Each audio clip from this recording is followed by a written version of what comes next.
நண்பர்களே இன்றைக்கி சண்டேங்கனால long run போகலான்னு காலமுறை எழுந்திரிச்சோம். ஆனால் நம்ம அப்பா ஒரு சின்ன டாஸ்க் கொடுத்துருந்தாங்க. என்னென்னு பார்த்தீங்கன்னா, வீட்டுக்கு மட்டன் வாங்கிட்டு போகணுன்ட்டாங்க. சரின்ட்டு நம்ம ப்ரோட்டீன் தானே அப்படின்ட்டு வீட்டுக்கு மட்டன் வாங்கி நம்ம சித்தப்பா வீட்டுக்கு எல்லாருக்கும் வாங்கி கொடுத்துட்டு, அதுக்கப்புறம் பக்காவாக ரெடி ஆகி ஷூவெல்லாம் போட்டு நம்ம இன்றைக்கி சைக்கிளிங் ஒரு லாங் ரைடு தான் போகிறோம். ஒரு சூப்பராக இருக்கும் அப்படின்னு நினைக்கிறேன்.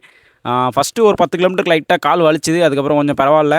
நீங்கள் எந்த ரூட்டில் போகிறோன்னு பார்த்தீங்கன்னா, நம்ம ஊர் மலையபுதூர்லேருந்து திருக்கனூடி ராஜபுதூர் வழியாக வள்ளியூர் வரைக்கும் போகிறோம். ஃபஸ்ட்டு ஒரு ½ அன் ஹவருக்கு பெருசாக ஒன்றும் பெயின்லாம் பெரிய லெவலில் இல்லை. அதுக்கப்புறம் தான் ஒரு சின்ன பிரச்சனை அன்றைக்கி வள்ளியூர் வரைக்கும் சைக்கிளில் வந்திருக்கோம். நம்ம ஊரில் இருந்து கரெக்டாக ஒரு 12 கிலோமீட்டர்கிட்ட வருது. ஒரு 30 கிலோமீட்டர் இங்கே ஓடலான்னு பிளானு. சைக்கிள் ஓட்டுறது அவ்வளோ ஒன்றும் கஷ்டமாக இல்லை. நம்ம ரன்னிங் போகிறதுனால கஷ்டமாக இல்லை, ஈஸியாக தான் இருக்குது. ஆனால் என்ன கஷ்டம்னா, சீட்டில் ரொம்ப நேரம் உட்காந்துருக்கோம், அதுதான் ரொம்ப கஷ்டமாக இருக்குது. நண்பர்களே, ஒரு வழியாக வள்ளியூர்லேருந்து ஹைவேலேருந்து கிளம்பிட்டோம். நண்பர்களே, சைக்கிள் ஓட்டுறது அவ்வளோ கஷ்டமாக இல்லை நம்மளுக்கு. ஆனால் அதில் உட்காந்து ரொம்ப நேரம் ட்ராவல் பண்ண முடியல. பெடாக்ஸ்லாம் அப்படியே எரியுது. கண்டுபிடிச்சாச்சு, சைக்கிள் சீட்டே சரியில்லை. தம்பி ஒரு ஆவாத சீட்டை வச்சு தான் அவ்வளோ நாளாக ஓட்டிக்கிட்டு வந்திருக்கான். ஏன்னா நம்ம ஜிம்மில் இருக்க சீட்டு கொஞ்சம் பெருசாக இருக்கும், இது சின்னதாக இருக்குது. நண்பர்களே, நம்ம ஏர்வாடி வந்துவிட்டோம். இப்போ ஏர்வாடிலேருந்து எந்த பாதைக்கு போகிறோம்னு பார்த்தீங்கன்னா, நம்ம திருக்கனூடி பாதைக்கு தான் போகிறோம். ஏர்வாடிலேருந்து இப்போ நம்ம மட்டத்தை தாண்டி அடுத்த திருக்கனூடி போயிட்டுருக்கோம். திருக்கனூடி ஊரை விட்டு வெளியே வந்துட்டோம். நண்பர்களே, ஒரு வேளையை நம்ம ஊருக்கு வந்துவிட்டோம். இன்னும் ஒரு கிலோமீட்டரில் நம்ம வீட்டுக்கு போயிடலாம்.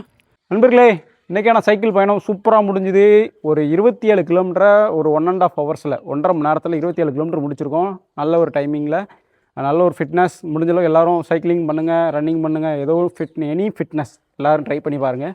அன்றைக்கி இதால் பெயின் எதுவும் இருந்துச்சான்னு கேட்டிங்கன்னா, ஃபஸ்ட்டு ஒரு 10 கிலோமீட்டருக்கு லெக்கில் கொஞ்சம் பெயின் இருந்துச்சு.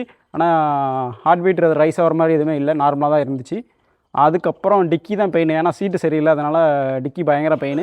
நம்ம ஒரு நல்ல சைக்கிள் வாங்கணும், இல்லை எந்த சைக்கிளே நம்ம வாங்குற மாதிரி இருந்தாலும் அந்த சீட்டை மாற்றிட்டு ஓட்டும். நம்ம அயன்மேன் பண்ணணும், அதுக்காண்டி தான் அந்த சைக்கிளிங்லாம் பண்ணுறோம். ஆல்ரெடி நம்ம ஃபிட்னஸ்க்காண்டி இன்னொரு சைக்கிள் வச்சுருக்கேன், அதை காமிக்கிறேன் வீடியோ லாஸ்ட்டில். அந்த சைக்கிள் வாங்கி ஒரு வாரத்துலேயே ரிப்பேர் ஆகிட்டு, அதனால் அதை ரெடி பண்ணல. ரெண்டாவது கவர்மெண்ட் சைக்கிள்.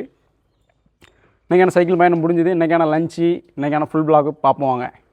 வீட்டுக்கு வந்ததும் ஒரு 1/2 லிட்டர் தண்ணி குடித்தோம். காலையில் பிரேக்ஃபாஸ்ட்டுக்கு ரத்த பொரியல், அதுக்கப்புறம் மூளைக்கறி வச்சு ப்ரோட்டீன் கண்டென்ட்டை ஏற்றிட்டு, அதுக்கப்புறம் வயக்காட்டில் ஒரு சின்ன வேலை இருந்துச்சுட்டு அப்பா கூப்பிட்டுருந்தாங்க. என்ன வேலைன்னு பார்த்தீங்கன்னா, தென்னைகள் புதுசாக வச்சுருந்தோம், அதுக்கு வெயில் அடிக்கக்கூடாதுன்ட்டு ஓலை வச்சோம். ஓலை வச்சு முடித்தோன்னு ஒரு புதுசாக ஒரு தென்னை பாலம் இருந்துச்சு அப்பா சொன்னாங்க. பார்க்க ரொம்ப சந்தோஷமாக மகிழ்ச்சியாக இருந்தது. ஒரு 3 வருஷம் ஆன தென்னை பாலம் இருந்துச்சு.